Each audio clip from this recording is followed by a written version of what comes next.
Hello everyone and welcome back. Call it a plant care routine or a self-care routine. It is just a matter of words.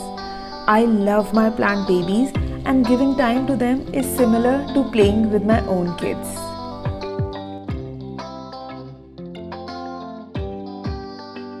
Any summer day is incomplete without a summer cool drink. So I will start by first prepping for Aam Panna, which I will cherish with a twist right after finishing checking on my plants.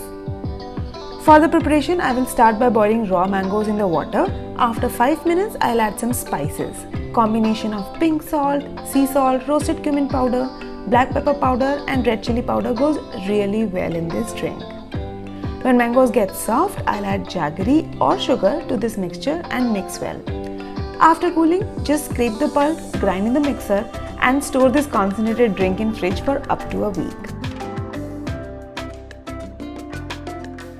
Palm trees are my first choice when it comes to houseplant. Not only are they easy to maintain, but these tall, green, bushy plants adds to the decor of your house. This one is Erica palm. During summer, insufficient watering usually results into dry leaves. As my plant care routine, I start by cutting and chopping all the dried leaves to make the plants look greener and healthier. Removing the dead leaves also helps plant to focus all its energy on new growth than just repairing the old cells. So this step is very crucial. And once I feel happy with all the trimming, I loosen up the soil by digging it through and cleaning up the topsoil. This process actually helps in incorporating air in the soil, which gives more room to roots to expand. Another palm that sits proudly in the corner of my house is bamboo palm. I love how beautiful these long stalks are. If ever you wish to have a taller tree-like plant in your house, this palm will not disappoint you.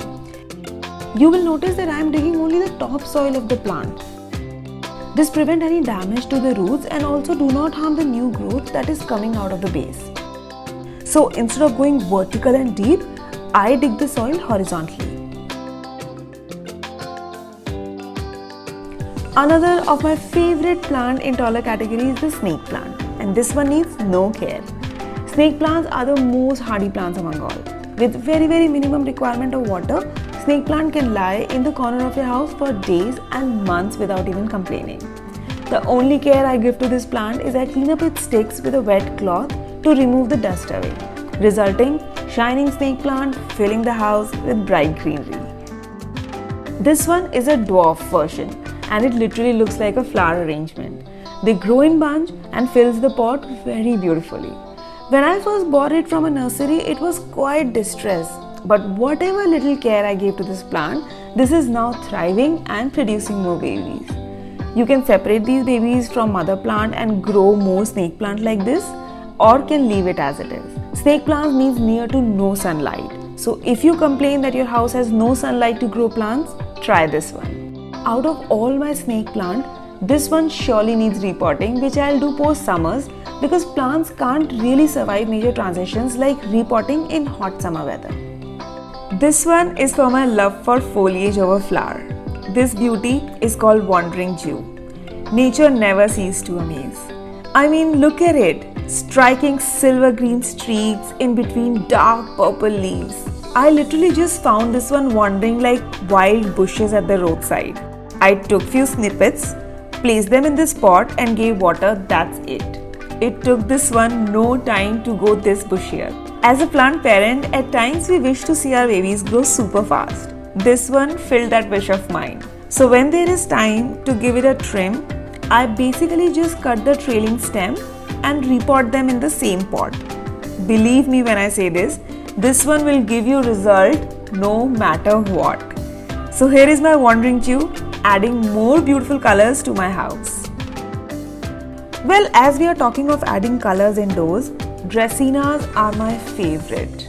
There are so many varieties out there, but this cute little guy is my absolute favorite. Lush green center with dark red borders, its leaves look so cute bouncing up and down when the wind blows. In my plant care routine, I do check for weeds in any pots and make sure I remove them as they feed on the nutrients which otherwise should go to our plants.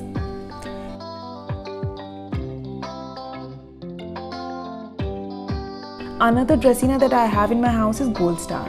Looks like green painted strokes on golden yellow canvas to me. In all these years, I came across so many different plants. Some stayed with me while some departed early.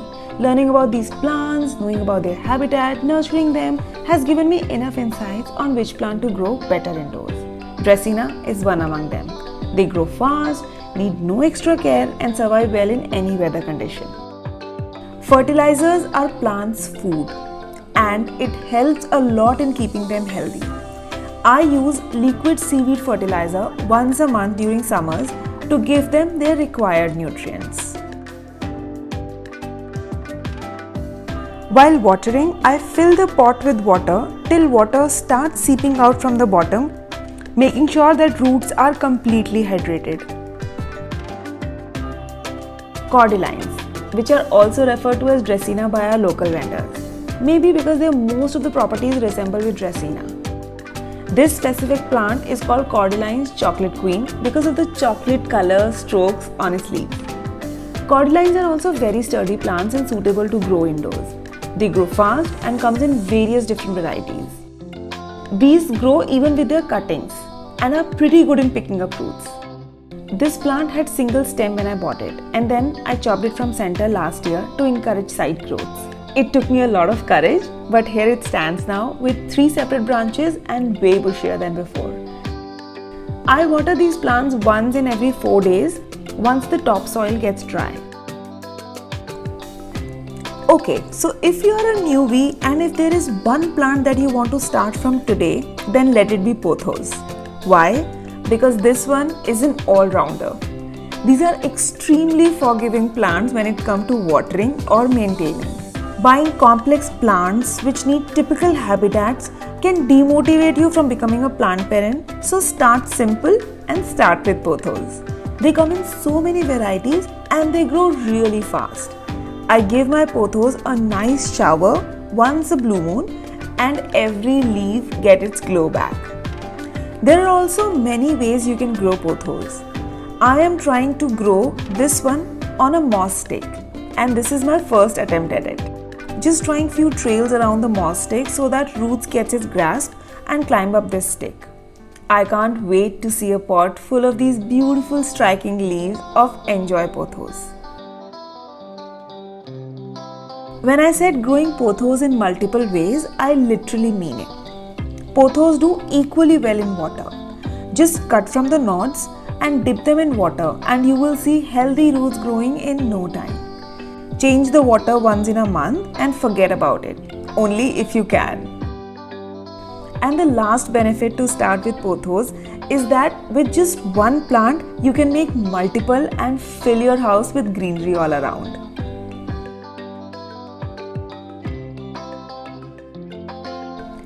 Another plant that meets all the traits of pothos is Syngonium. Beautiful, multiple varieties, hardy plant and grow in all mediums. One important aspect of my plant care routine is to check for any bugs because if there are any, I like to treat them sooner than later. Well, most of the time a simple soap and water solution is enough as a treatment, or I just wipe it clean with a wet towel. Syngonium can also grow well in water. The leaves are so big and broad that they look like beautiful bouquet. My suggestion that place it any darker corner or a gloomy area of your house as it lit up the place immediately. For me, that place is a kitchen corner next to the burner as I don't get much light there. After trying so many and giving myself a self-proclaimed black thumb for succulents, these Havarthias are the only succulents that stayed with me in any or every condition. I feel they are more sturdy than other succulents which need right temperature, water and soil to thrive well. This one is flowering and giving more babies and I can't wait to see this pot filled with them. The water-filled balloon-like leaves of this Havarthia look so beautiful.